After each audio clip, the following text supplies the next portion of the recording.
bienvenue sur After Fight. On se retrouve pour une nouvelle vidéo, nouvelle interview. Aujourd'hui, je suis avec un combattant de MMA. On va parler à Giovanni Elias. Giovanni, comment tu vas? Salut, ça va et toi? Eh ben, ça va très très bien. Je suis content de te recevoir sur mon podcast. Tu es j'ai envie de dire, un nouveau combattant de MMA. Tu as commencé le MMA il y a pas très longtemps. Tu fais partie de cette nouvelle génération. Et sur After Fight, on aime toujours mettre en avant les futurs grands noms du MMA français. Je vais te demander de te présenter rapidement et ensuite on va un peu parler de ton parcours qui a commencé en 2021, c'est ça, il me semble, la Ouais, c'est compétition? ça. Exactement, ouais, la compétition, c'est ça en 2021. Bah, comme tu l'as dit, je m'appelle Giovanni Elias, j'ai 22 ans. Et ouais, j'ai commencé ma carrière pro en 2021. J'ai fait mon premier combat pro au Luxembourg, du coup. Et puis voilà, après, j'ai pris une petite pause, on va dire, où j'ai continué de m'entraîner, de progresser. Et ensuite, j'ai recombattu en 2023. Et là, j'ai enchaîné deux combats en 2025, du coup. On va revenir sur ton parcours sportif, mais avant, j'aimerais retracer un petit peu ton parcours de vie. Tu as quel âge? Là, j'ai 22 ans. Donc 22 ans. Toi, tu commences les sports de combat, le MMA. Je commence le MMA à 16 ans à peu près. Donc J'avais 16 ans. tu commences directement par le MMA. Ouais, directement par le Ok. MMA dans un petit club sur Nantes.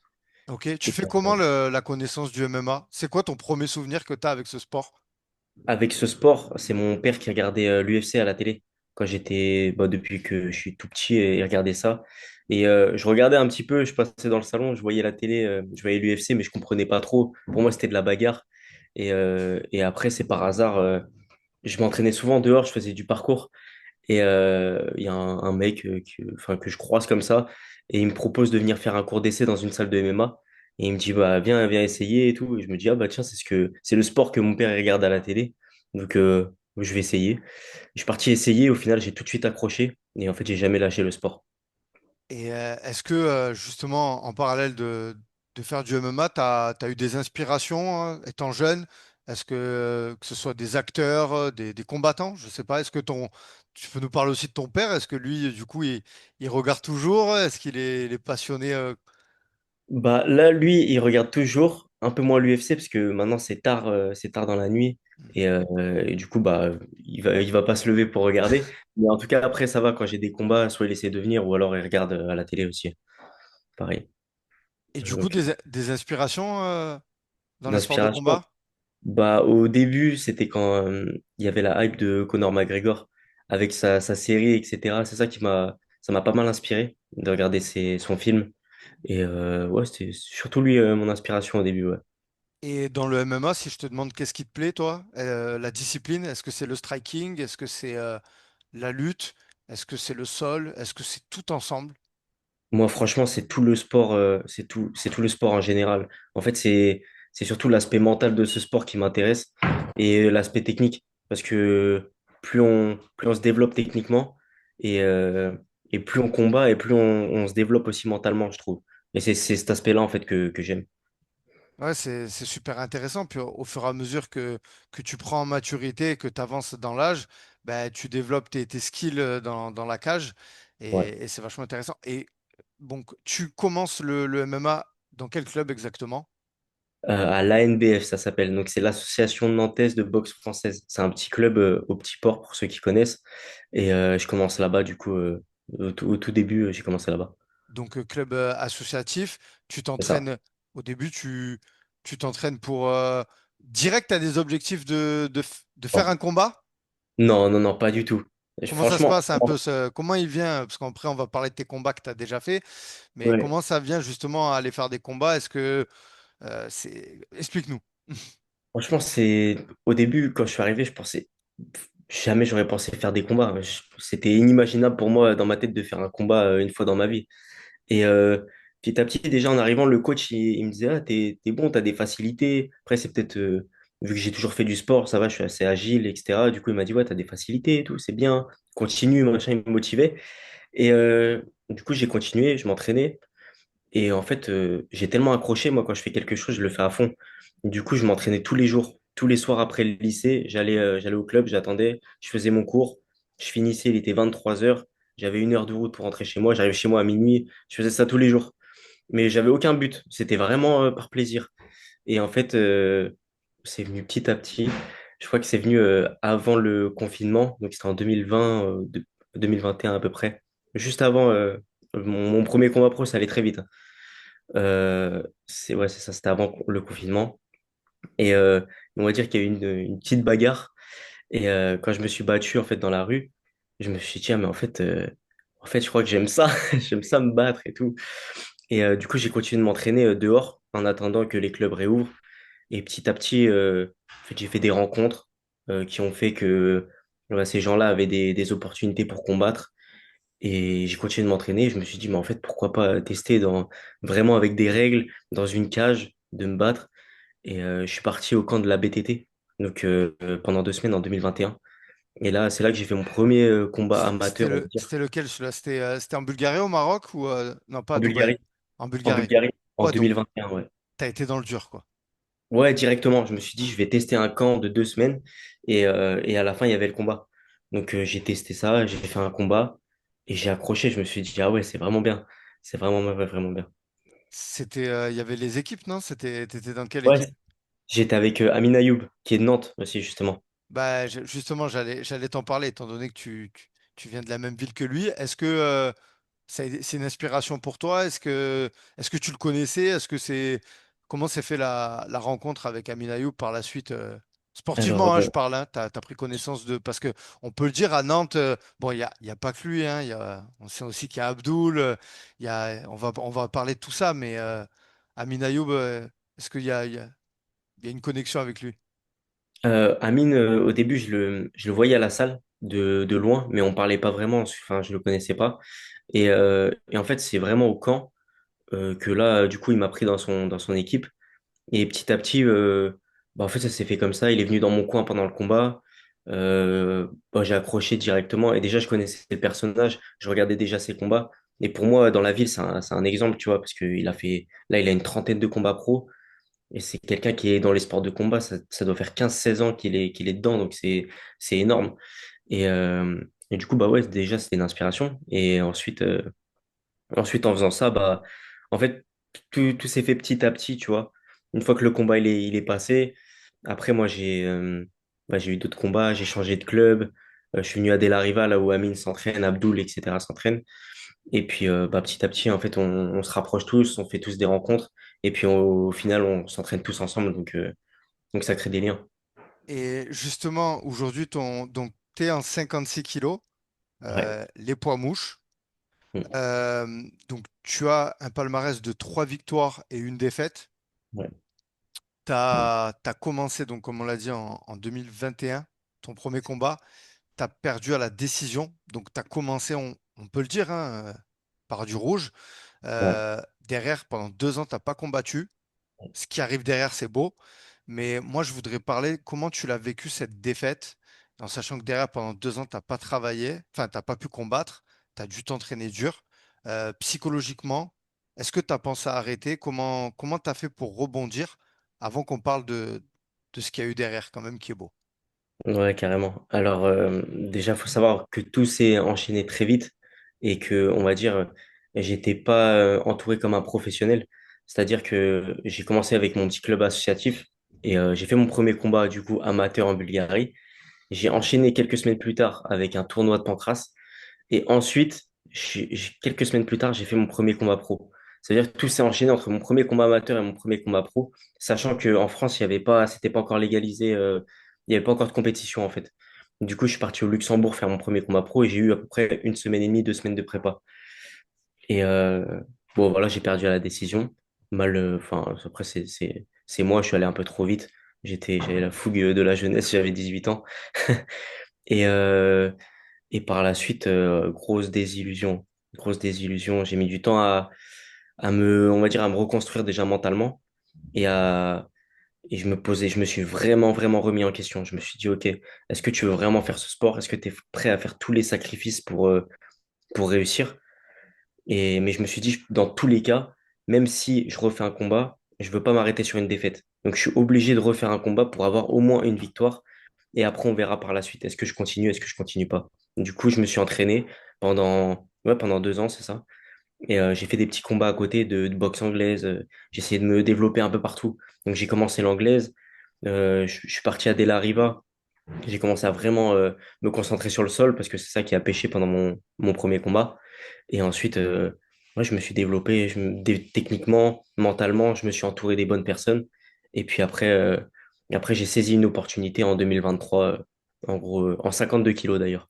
C'était en moins de 52 kilos, le combat en 2023.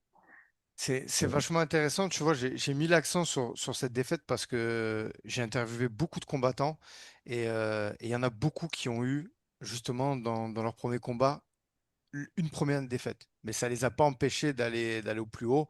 Là, j'ai pas l'exemple qui me vient en tête, mais il y en a eu beaucoup. Et en tout cas, toi, voilà, comme tu dis, en 2023, tu as ton deuxième combat. Donc, c'est bien aussi ce que tu m'as dit. Tu voulais pas arrêter. Non. Tu vois, alors que tu venais de commencer, tu sais, il y a des combattants, ils sont en fin de carrière, on se dit, ouais, faut qu'ils arrêtent, tu vois, Ouais, mais ils n'arrivent pas à arrêter. Et on voit même que ce syndrome, un peu, il peut ouais, arriver dès que tu commences parce que bah, t'as pas envie d'arrêter c'est commencer et ça. d'arrêter sur une défaite. Ouais, Donc, ouais, en 2023, tu vas combattre au Cage Warrior Academy pour la c'est ça. ceinture. Ton deuxième combat, ça, j'ai bien aimé que tu aies parlé de ça parce que c'est vrai que tu as été vite. Tu es en professionnel, tu es jeune. À ton âge, il y en a encore qui sont en amateur, qui ont Ouais. eu énormément de combats. Donc ça, je trouvais ça intéressant que tu aies déjà le recul. Mais bon, voilà, comme on dit, quand on a sauté, on a sauté. Donc après, faut y aller. Et en 2023, donc tu fais ce combat au Cage Warrior Academy, tu gagnes la ceinture. Bah, elle est derrière toi.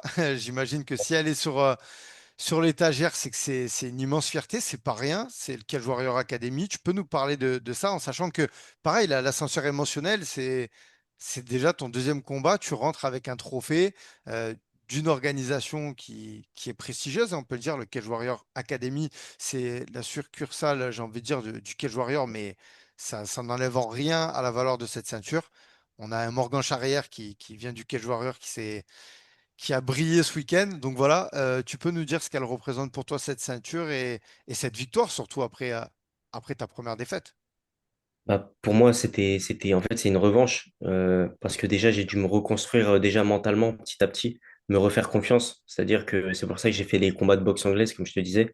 Petit à petit, je prenais des victoires et donc, ouais, mentalement, j'ai pu me reconstruire. Et ensuite, bah, j'ai pris ce combat. C'était une opportunité. C'était en moins de 52 kilos. Je faisais pas du tout 52 kilos, mais je me suis dit, je suis capable de descendre pour cette opportunité. Et du coup, je suis parti chez eux, dans leur salle. L'adversaire que j'affrontais, c'était comment dire, l'élève, comment dire, le coach, c'était l'organisateur. Donc, le coach de mon adversaire, c'était l'organisateur du Kish Warrior Academy. Donc, j'étais vraiment envoyé comme faire valoir. Mais là, je me suis dit, cette fois-ci, c'est impossible, je peux pas perdre. Je vais tout faire pour gagner et prendre ma revanche, en gros, sur ma défaite, ma dernière défaite. Et après, que je gagne, enfin, que je gagne ou que je perde, on verra par la suite, mais je pensais arrêter. Je pensais vraiment arrêter. Je me suis dit, je prends une victoire et après, c'est bon. Après, c'est bon, je me suis vengé, on va dire, en quelque sorte, et voilà. Mais au final, voilà, je sais plus ce que je Bah, voulais dire. c'est pas grave, quelle expérience, parce que voilà, tu as été en terrain hostile. Comme tu Ouais, as dit, tu étais là-bas pour perdre et au final, bah, tu rentres avec la victoire. C'était une victoire pour toi déjà personnellement, mais aussi ouais, voilà, pour la suite de ta carrière. Et d'ailleurs, bah, ça a bien continué parce que, bah, alors, pareil, 2023, tu reviens en 2025. Là, pareil, ouais.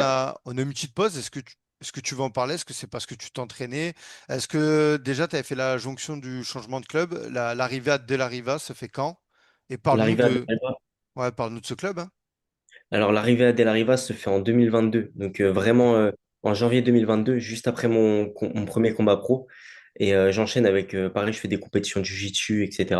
Donc, directement, en fait, j'essaie de m'améliorer dans chaque compartiment du MMA en dissocié.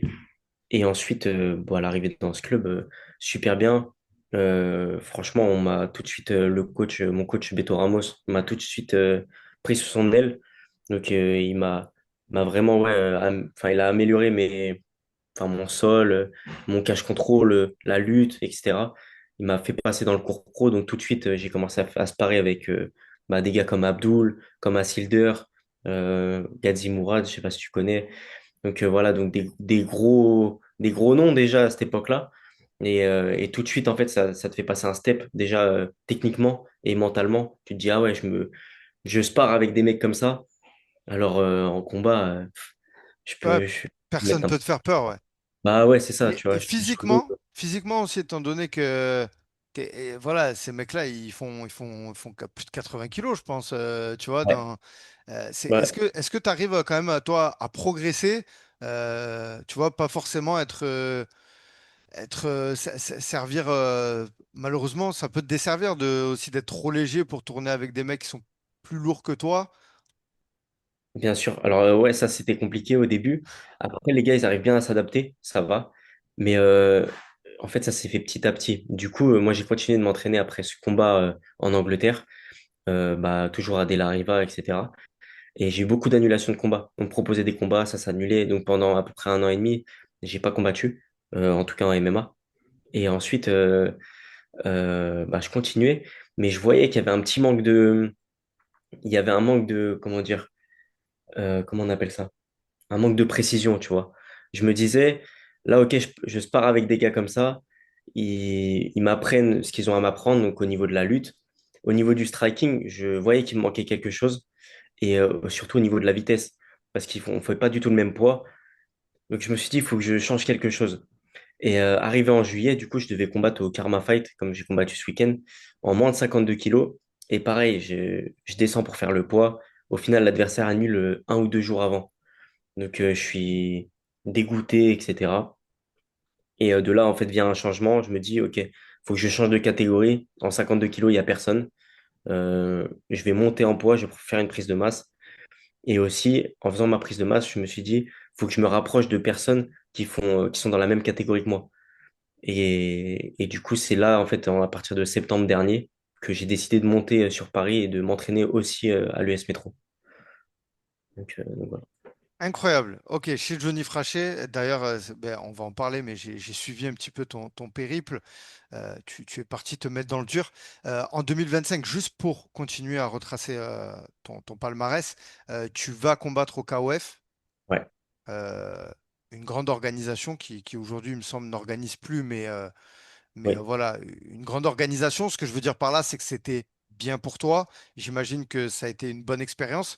Parce que là, bah, c'était en France.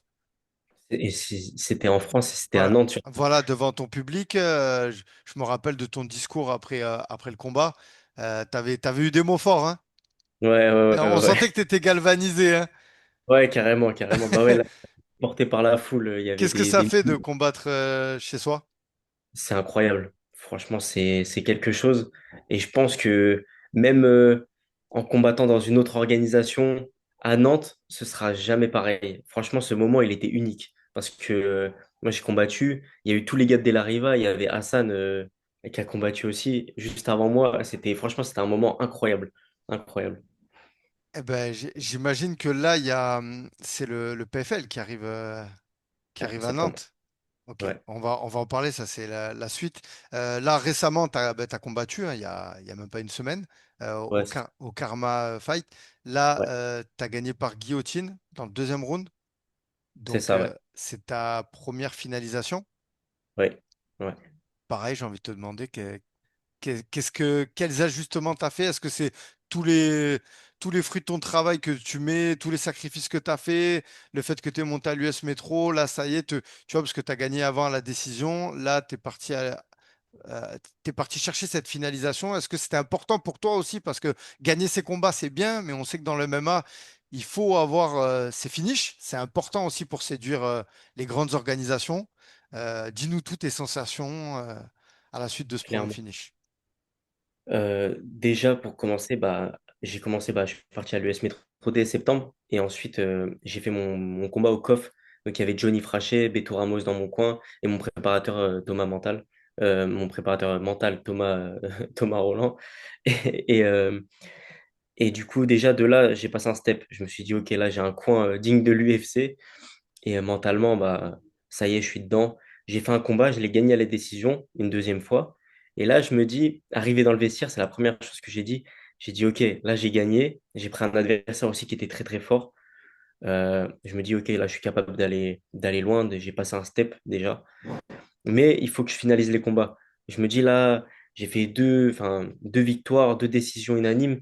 C'est pas assez. Les organisations vont pas vouloir me signer, même si à chaque fois mes combats c'était des guerres. Ça donne envie de regarder les combats, mais quand même, il faut des finalisations. Donc je dis à Johnny, prochain combat, il faut que je le termine. Et c'est resté dans ma tête. Je me suis dit, prochain combat, et tous mes prochains combats, il faut que je termine tous mes adversaires. Donc, pareil, j'ai continué à m'entraîner, etc. Je savais qu'en juillet, j'avais le karma. Je savais pas encore l'adversaire. Et, euh, et j'ai continué. Et là, cette fois, je me suis vraiment entraîné en mode pour finir. Je me suis entraîné pour finir le combat. Et même mentalement, je me suis dit, c'est soit je finis le combat, soit le combat, je le perds. Il n'y a pas d'autre issue. Je vais tenter des choses, tant pis. Donc voilà. Ok. Et à l'US Métro, ça se passe bien, parce que du coup, est-ce que tu vas y retourner? J'ai bien aimé ce que tu as dit, que tu avais un coin digne de l'UFC. Je suis Ouais, entièrement d'accord avec toi. Il y a quelque chose d'intéressant aussi que tu as cité, c'est que tu es actuellement accompagné d'un préparateur mental, qui plus est Thomas, c'est ça? Thomas Roland? bon, ouais, Ouais, c'est ça. qui est connu dans le milieu, hein. Il fait partie des grands noms de la préparation mentale avec Eric Cara. Aussi, préparateur mental de Taylor Lapillus, Morgan Charrière. Est-ce que tu peux nous dire l'importance d'avoir aussitôt dans ta carrière un préparateur mental à tes côtés? Alors, pour moi, c'est super important. C'est ça, c'est la préparation mentale aussi qui m'a permis de me reconstruire. Donc, en 2022, du coup, pareil, comme je t'ai dit, je me suis bien entouré. Et c'est là que j'ai commencé à prendre préparateur mental, préparateur physique, pas encore de nutritionniste, mais en tout cas préparateur mental et physique. Et ensuite, m'entourer de coachs de boxe, coachs spécialisés dans leur domaine. Et après, ouais, par la suite, j'ai connu Thomas. Et tout de suite, j'ai accroché avec lui. Et puis, on a continué à travailler ensemble. Donc voilà. Mais On, on, franchement, on- ouais, c'est super important pour moi, la préparation mentale. on le dira jamais assez, hein, le MMA, c'est un sport d'équipe, hein, même s'il n'y a qu'un combattant dans la cage. Préparateur physique, tu peux nous le citer aussi? Ouais, c'est Kylian, donc Cash Perf, pareil, qui me suit depuis. On a commencé ensemble en 2023. Donc avant le Cage Warrior Academy, on a commencé juste avant le combat. Moi, je travaillais en tant que serveur dans un petit bar. Et en fait, par hasard, on se connaissait un petit peu de loin. Et je le vois, il est venu manger avec sa famille. Et on a discuté. Il me dit, ouais, t'as un combat prévu bientôt. Je dis, bah là, peut-être, il y a quelque chose, Cage Warrior pour une ceinture. Il me dit, ah, ok. Et moi, à ce moment, j'avais pas les moyens de me payer tout ça, préparateur. J'enchaînais les boulots, j'essayais de m'entraîner comme je pouvais, etc. Et franchement, il m'a vraiment aidé dès le début. Il m'a dit, t'inquiète pas, la prépa, on va la faire ensemble. Et moi, je vais t'aider. Et directement, pareil, il m'a pris en main dès le début. Et pareil, tu es suivi par un nutritionniste aujourd'hui, Ouais, LifFit, c'est ça? ouais, Qui travaille avec énormément de ouais. combattants. Tu peux nous dire aussi un petit peu est-ce que ça facilite le poids? Parce que ce que je trouve intéressant avec toi, Giovanni, aussi, c'est que tu vois, au travers de cette interview, s'il y a des personnes qui vont vouloir se lancer dans le MMA, ou même des combattants qui sont au tout début, ils pourront s'inspirer de toi, tu vois. Et ça, Ouais. c'est important voilà, de bien s'entourer. Tu peux nous dire l'importance d'avoir un nutritionniste? Déjà, bah, ça te décharge mentalement. Ça, c'est hyper important. Moi, il m'envoie mon programme. Il me dit, il y a tout de marqué, tu vois. Il y a marqué, tu dois manger 100 grammes de riz le midi, 100, tu vois. Donc, je n'ai même pas à réfléchir. Je fais ce qu'il me dit. Et puis, je perds le poids automatiquement. Je lui fais des retours par message. Je lui dis, OK, là, j'ai perdu tant de kilos, tant de grammes. Euh, Là, je descends beaucoup trop vite. Tu penses que je peux en manger un petit peu. Là, j'ai moins d'énergie.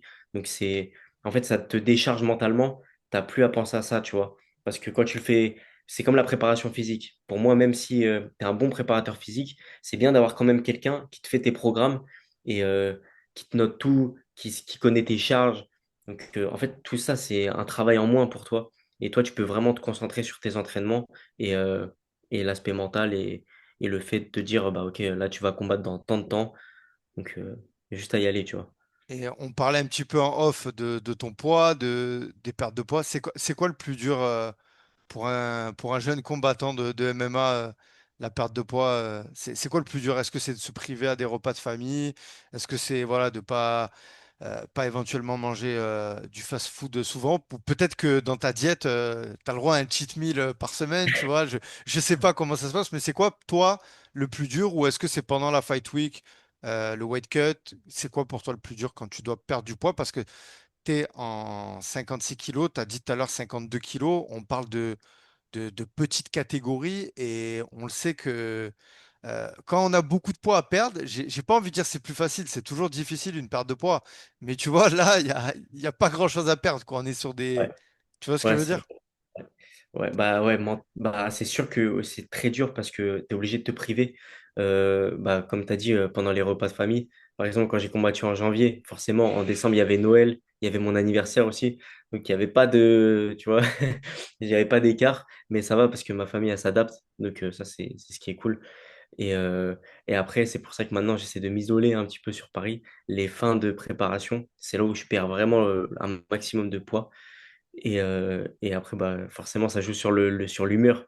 Donc, je suis obligé de m'isoler pour essayer ouais, pour pas, Bah, de ne pas faire subir ça à ses proches ah, c'est ça, et essayer d'avoir le moins de distractions possible. Parce que si on vit dans une famille où tout le monde compliqué. mange des bons plats et que nous, on est là avec notre tupperware, c'est Ça, compliqué. ouais, Et il y a quand même Instagram hein, maintenant. Il y a même Instagram avec le fil. Comme par hasard, quand les combattants, vous êtes en perte de poids, c'est là qu'ils vous sortent tous les fast-food du coin, tu sais. ouais, c'est exactement, c'est ça. Parce qu'on parle beaucoup de nourriture. Du coup, vu qu'on est en diète, on parle que de ça. Ah, j'aimerais bien manger un burger après le combat, ou je sais pas, on parle que de ça. Donc, je pense que le téléphone, il écoute et il y a tout sur le feed. Eh ben, écoute, en tout cas, c'est intéressant tout ça, Giovanni. Aujourd'hui, tu mises tout sur le MMA. Je parle aussi d'un point de vue professionnel dans ta vie. Je sais que tu travailles encore. Il me semble que tu travailles de nuit. D'ailleurs, Ouais, je te remercie parce que ben, là, on est le jour. Donc, tu te reposes pas, tu viens faire l'interview. Tu fais quoi comme travail? Comment tu arrives à t'organiser? J'imagine si tu travailles de nuit, c'est pour avoir une facilité pour t'entraîner le jour. Comment se passe la récupération de tout ça? Est-ce que tu peux nous expliquer un petit peu? alors, du coup, je travaille de nuit le jeudi, vendredi, samedi soir. Donc, je travaille que 3 nuits par semaine. Et, ouais, je travaille de 21h30 à 6h30 du matin, donc sur Nantes, du coup. Et ce que je fais, en fait, c'est que tout le début de semaine, du lundi au jeudi, je fais mes 2 voire 3 entraînements par jour. Et ensuite, le vendredi, samedi, je fais qu'un seul entraînement. Comme ça me permet de récupérer, de me rentraîner un petit peu plus légèrement. Et ensuite, d'enchaîner sur ma semaine. Le dimanche, forcément, je dors toute la journée. Là, je me suis réveillé vraiment il n'y a pas longtemps. Et après, je récupère comme ça. Et j'enchaîne aussi ce que je fais quand je suis en préparation. Du coup, c'est que, en fait, je monte à l'US Métro du lundi au jeudi. Le jeudi, je rentre à Nantes et du coup, je travaille ici et en même temps, je m'entraîne à De La Riva dès que j'ai le temps. Donc, c'est un emploi du temps bien rodé et puis ça me permet de bien récupérer et de bien m'entraîner en fait. Et ça va, le travail de nuit, c'est compatible avec justement ce cheminement vers ta carrière de MMA, quoi, tout ça. Alors, pour l'instant, c'est parce que j'ai Ouais, pas le choix. ouais. Sinon, le mieux, forcément, c'est de bien dormir, bien s'entraîner. Après, là, j'ai pas le choix, mais là, pour l'instant, c'est bien compatible. Faut juste bien écouter son corps parce que on entend souvent, ça c'est important, on entend souvent, je sais pas, dans les médias, les gens qui disent, ouais, je m'entraîne 2, 3, 4 fois par jour. Mais le plus important, c'est pas de s'entraîner autant de fois, et de faire des surentraînements. C'est vraiment d'écouter son corps et de faire des entraînements qualitatifs et pas du quantitatif. Pour moi, c'est ça qui est important. D'accord. Donc, Ok. Là récemment, voilà, il y a le PFL qui a été annoncé à Nantes. Est-ce que toi, il y a une organisation que tu aimerais intégrer? Je vois que tu as, un super t-shirt de l'ARES sur toi. Est-ce que tu aimerais aller dans une organisation type ARES, PFL, l'UFC? Quels sont tes objectifs, tes attentes? Est-ce qu'aujourd'hui, c'est l'argent, peu importe dans le MMA, on ira le chercher, ou c'est la gloire de l'UFC parce qu'on sait qu'à l'UFC, au début, ça paye pas énormément. Tu vois, ouais. et les jeunes combattants comme toi sont au courant de tout ça. Moi, j'aimerais savoir un petit peu comment tu fais ton plan de carrière et tu es manager aussi, non? J'imagine. Euh, Là, pas vraiment. J'ai signé avec personne, mais ouais, je suis un petit peu aidé, on va dire, dans le Ok, management. ok, ok. Voilà. Donc du coup, parle-nous un peu de ton Alors, futur. hum, de base, je visais le One Championship parce qu'il y a beaucoup de personnes Intéressant, dans ma catégorie. Et c'est pas souvent cité, mais c'est une organisation que j'aime bien, en fait. C'est le spectacle et en fait, il y a beaucoup de monde dans ma catégorie. Et ouais, ça m'a toujours attiré. Après, moi, mon but, j'aimerais bien m'expatrier un petit peu de la France, sortir. En fait, mon but, c'est vraiment de combattre et voyager en combattant. J'ai toujours fait ça. Je me dis, mon premier combat, je suis parti en Bulgarie. Enfin, mon premier combat amateur, je suis parti en Bulgarie. Mon premier combat pro, je suis parti au Luxembourg. Pour la ceinture, je suis parti en Angleterre. Là, c'est récemment que je combats en France, mais c'est des choses en fait, que j'aime bien. On part en équipe et peu importe l'organisation, moi j'aime bien bouger comme ça. Mais en tout cas, pour parler de grandes organisations, ouais, le One Championship, c'est une organisation qui m'attire. Ouais. Donc, intéressant. Récemment, j'ai pu voir là, passer sur tes réseaux que tu avais participé à Ninja Warrior, c'est ça? ouais, ouais, Ça, ouais, pareil, carrément. est-ce que tu peux nous en parler? Il me semble que tu as fait une brève apparition à la télé, mais en tout cas, Ouais, tu as fait le parcours. Parle-nous ouais. de l'expérience et est-ce que tu as réussi à finir ce parcours? C'est intéressant. Alors, je vais vous spoiler. Non, j'ai pas réussi à finir le parcours. J'ai C'est dur? glissé. C'est plus dur qu'un combat de MMA? Non, non, non, non. Combat de MMA, c'est là le mec il veut te décrocher la tête en face. Là, le parcours, il y a du public, les gens écrivent, mais c'est bon enfant.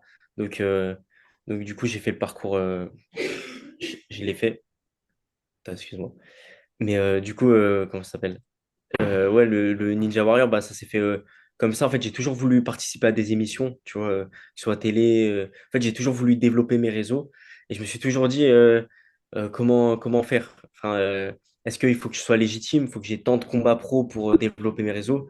Et maintenant, en fait, on voit que il n'y a pas besoin d'être professionnel pour avoir des réseaux développés. On voit des amateurs qui ont des centaines de milliers d'abonnés. Et ce type d'émission, ça m'a toujours attiré. Je me suis dit, bon, allez, je me lance, j'envoie ma candidature, je regarde ça depuis que je suis petit.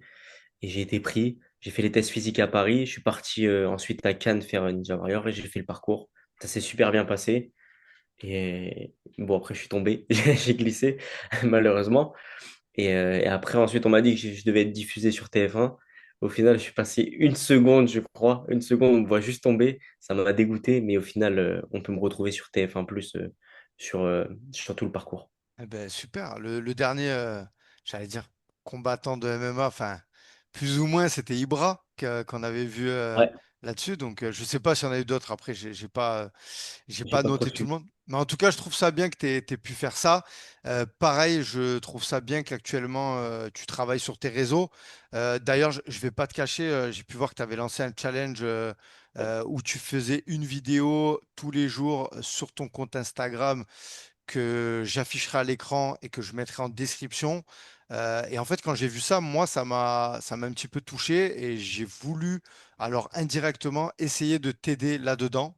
Donc c'est pour ça aussi que, tu vois, je te le dis, je t'ai contacté parce que les médias du MMA, les podcasts, on n'est pas là que pour interviewer les grands combattants. On est là aussi pour donner de la lumière un petit peu aux nouveaux. Et si on peut aider à mon petit niveau, voilà, je serais content de le faire. Donc moi, je vais vraiment inciter tout le monde à aller te suivre et notamment toutes ces vidéos là que tu es en train de faire tous les jours parce que c'est du travail.